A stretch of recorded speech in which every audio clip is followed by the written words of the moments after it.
coach, CJ's been pretty composed and poised through his first 2 games. Is that kind of normal for a redshirt freshman, or has that kind of impressed you? Yeah, he's done a great job for us. And, going into spring, he and I had talked about just keeping his emotions under control. Like, it's fine to play with emotion, but don't be emotional. And, I think outside the little snafu there before half, he's been pretty good. And then what's kind of the balance of giving him more and more, but also not turning into a trial and error thing, just because obviously the team can't have Sure. players? I mean, we try to keep it as simple as we can on the quarterback. You want that guy to be able to go out there and to play fast and be decisive. But also inside of our offense, we demand a lot of the quarterback. There's a lot asked to that guy already. So I think there's a fine balance there of operating the offense at full capacity and keeping it simple for him. But he can handle it. Like, he's a kid that's sharp. He's going to put in the prep work. He can handle everything that we do. It's just allowing him to play fast, be decisive, and be confident. There were some reports that he was kind of taking plays maybe a little bit with his feet. How have you guys kind of... It's been addressed, and we're good. Does what's been his biggest growth from maybe what you expected him to be to what he is actually now at this point? The sky's the limit for the kid. And, to start your career in those two atmospheres and those two type of games versus those two type of components and go out and compete the way that he did, you're going to see nothing but growth out of that kid as the season continues to unfold, and we're going to be better for it as an offense. From your perspective, what's clicking well in the air attack right now, and what still kind of needs to be cleaned up? Can you repeat that one? What's clicking well in the air attack right now, and what needs to be cleaned up? Sure. I just thought there was a couple times on Saturday where we had Malachi one-on-one, and we got to give him a chance at the ball. He's a big body. When he gets in one-on-one coverage, we just got to put the ball in his vicinity. Something good's going to happen. And so other than that, I thought CJ played pretty well. I thought we did a good job up front protecting him. I thought he did a good job handling the slide in terms of getting the protection going the right direction. And we're giving our guys a chance down the field to go make plays. And you say CJ's doing well. What stands out specifically to you when he's handling the offense? Just his command, his prep, the way he sees it. You come off the field and he gets on the headset, and it's just like he's looking at the iPad, I'm looking at the iPad, and he's telling you exactly what he saw as kind of as the play unfolds. He knows when he did something that he wasn't supposed to do. He knows when it was a bad decision. And just being able to take the information that we talk about in between series and then applying it the next series and throughout the game. He's done a great job with that. Last week they gave us a bunch of looks that we necessarily didn't prepare for going into the game. And just being able, as an offense, to adjust to those looks, go out and execute, I thought it was a step in the right direction for us. Is he too critical on himself? Absolutely. You can coach CJ hard because CJ's going to be hard on himself. He wants to be the best. He's the ultimate competitor. So there's no biting your tongue. It's tell CJ exactly what CJ needs to do so CJ can get better. And that's the type of coaching that he wants. Do you have to actually build him up in a way then if he gets too critical on himself that things don't go his way? I'm not overly critical. You play that position, everybody's got an opinion about what you should be doing, what you shouldn't be doing, but they ain't stepped a minute in that pocket and had, 7 guys coming to get you. So, we try to do our work on the front end, get to the game, and let's just cut it loose once we get to game day. And I'm his biggest supporter once we get to game day. We got to go in there, we got to play confident, and that's my job, is to instill confidence in him. You guys scored 40 points. Just talk about your biggest takeaway from the offensive side. There's still a lot to clean up. We may have scored that many points, but we probably left 21 more on the table. So there's no time to feel satisfied in anything that we did. At the end of the day, our job is to score one more point than the other team. And there's a lot of details, little details, fundamentally, technique-wise, schematically as coaches that we can get cleaned up to give us a chance to score even more points. And then when you mentioned he needs to get the ball to Malachi Mohr, is that more of him just recognizing single coverage and then?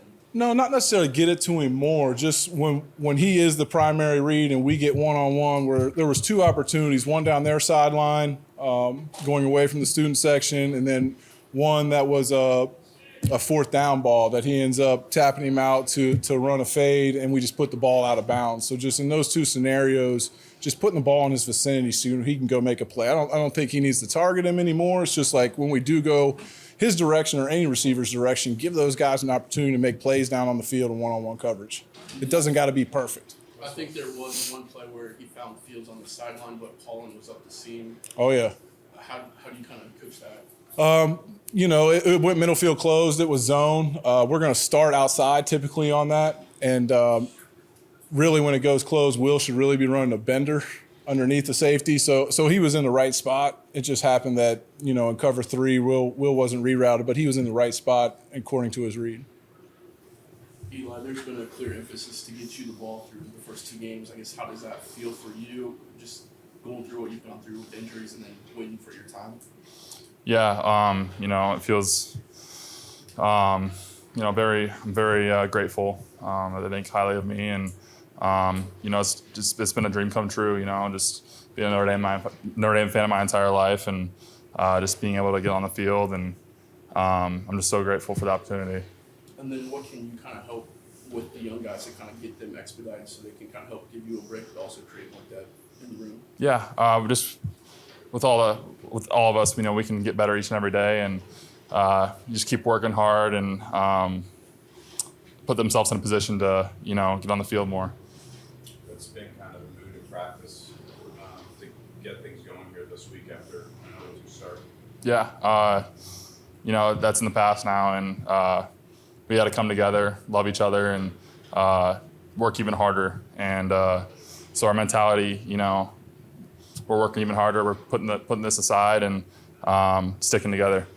Do you put it aside, or is it motivation? How do you guys? Yeah. Kind of. We can't dwell on it, but we can keep the pain. Kind of like Coach Freeman said last year with Northern Illinois. So I think it's okay to keep the pain and use that as fuel for these upcoming games. Eli, you've been a top target for CJ Carr. How has it been working with him, and also how has it been seeing his confidence grow? Yeah, CJ's an awesome QB, and it's so impressive to see him as young as he is, lead our offense, and I think he's doing an awesome job, and I think very highly of him. And when you look at the passing game as a unit, what's one thing that you guys are strong at, and what do you think needs to be elevated? Yeah, I think we're an explosive unit. We got playmakers all over the field. Malachi, Jaden Greathouse, Will Pauling. And I think we did a good job of making plays. But yeah, in terms of me, just being better in my route game and securing catches. What's CJ like in a huddle? Super encouraging, competitive, vocal, everything you want out of a quarterback. And again, as young as he is, it's like really cool to see how confident and vocal he is. Has it impressed you how well he sees the field at times? 100%. Yeah, you can just tell he knows what he's doing at all times. He's so prepared for every game, and yeah. Malachi, now that you have 2 games under your belt at Notre Dame, does it feel different being at Notre Dame, or is it still ball's ball? No, I think ball is ball. The biggest difference I think is just the home games. The electricity in the stadium was pretty cool this weekend, but once the foot hits the ball off the first kickoff, ball is ball. And then CJ's been pretty aggressive when he sees you in single coverage. What's the communication like between you guys on those routes? Yeah, when we see man covers one-on-one, we just think it's me and him out there. We just got to go make a play. So that's really been communication between us. What's allowed him to kind of just step in there and have such command so early as a freshman? I think his confidence, his competitive spirit, since day one, he's just been ready to go, ready to compete no matter what defense is out there, no matter who's out there, no matter who's with him. He's just a competitor, so he's going to go compete. What's he like in a huddle? He's taking charge. He's a leader. He's commanding the offense. He's vocal. He's the guy. Malachi, CJ Carr has been spreading the ball around a lot. What's impressed you the most about how he's developed that chemistry with receivers so quickly? I don't think it's a surprise to me, just because he's been working, since I got here, really. And even before that, I know with the guys that were here, he's just been working and going out and just been ready for this opportunity. So it hasn't been a surprise to me. It's just a dude that I see every day. And in the passing game, what has been going well for you guys, and what do you think needs to tighten up a little bit? I think we've been taking advantage of those one-on-one shots. when we get what we want, we've been taking advantage. I think we can continue to take advantage, continue to work, continue to get in the film room and see the things that we can keep taking advantage of, whether that's man or zone, and seeing where you need to be in zone, and just me and him out there one-on-one. Seeing J Love live, is he more impressive as a running back or as a receiver sometimes when you see it? Man, he's just impressive. It doesn't matter, running back or receiver, he's just impressive. What's your mindset going into this week versus Purdue? Got to get it done. We got to get a win, get back on track. So just going to work this week, and then ready for the opportunity, excited for the opportunity. Kyngstonn, I know you played on the edge a little bit last year, but it seems like you're making quite a few plays off the edge this year. Was that an off-season focus for you going into this year? Sure. Yeah. Getting with the D-line, working my hands, working my get off, and helping the team out anytime I can. And then just in terms of the defense overall, I guess what's kind of been the message between you guys this week? Just got to go back to playing Notre Dame football. Go back to having great fundamentals, playing with violence, and playing with relentless effort. Why do you feel that wasn't there in the first 2 games? I think the effort was there. I think our communication wasn't as good, and that led to us not being on the same page. But we're working to get that done in Purdue. And then what gives you confidence of what you're seeing that you guys can get to that point of kind of getting back to where you guys pride yourselves on being? Really just how we practice. Practicing with intentionality, communicating with each other, and running to the ball.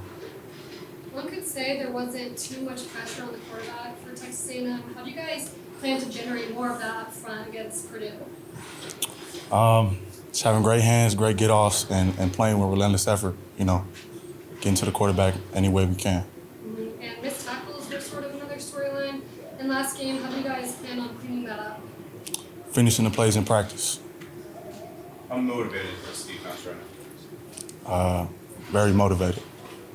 Adon, just as a leader and a captain of the team, what's kind of been your message to the team and the defense this week? Yeah, we just got to get back to playing our style of football and play with clarity. Clarity equals velocity, and, once we do that, nobody can stop us. And then the targeting call, was there anything you could have done, or did they have any coaching points for you? Yeah, just keep my head up. It's definitely a tough position, but just keep my head up and, just close, gather, press it, and, just kind of do the best I can to keep my head up and, just don't be in that position, honestly. It feels not clicked in these first 2 games. That's a lot of you guys to kind of get away from being the defense that you guys were a year ago. Honestly, just a lack of focus. We just have to focus better in the critical moments. Every team that we play is going to give us their best, and we have to continue to do that no matter if it's the first snap or the last. And that's kind of been the kind of focus point the whole week is, we just got to continue to do it from first to fourth quarter. How motivated is this defense to getting back to where it's been? Yeah, very motivated. The goal is to be the best in the country, and I don't think that's ever going to stop. We have lots of things to correct and fix, and that's what we're here to do every day. After that 20 call last game, how do you regroup personally, and now what's the mindset heading into the Purdue game? Yeah, personally for me, it was just, all right, if I'm not on the field right now, how can I be the best leader? How can I be the vocal guy on the sideline and make sure the guys that are in the game know what they're doing so they can play with clarity and velocity? And, that's definitely going to be hard for me this week in the first half, just not being out there with the guys, but, just being the best captain and leader I can be and just helping the young guys or whoever's in the game just feel comfortable to get in there. And the secondary had some breakdowns last week. What do you feel needs to change in terms of discipline and execution to keep things tight on that end? Just being situational masters and kind of knowing the positions and the situation that we're in, and just kind of playing our DMN football. Coach makes the harp on that, and we just got to continue to do it from the first snap to the last, and just play with swagger. Don, game closing drives have been a success for Notre Dame's defense the last few years, but obviously not in the first 2 games. How do you guys correct that specifically of getting those stops at the end of the game? I would just say just knowing that we're in those positions. As the game goes on, there's lots of things that's going on, but just knowing and being focused on what's at stake at that moment and just honing in and focusing on the details.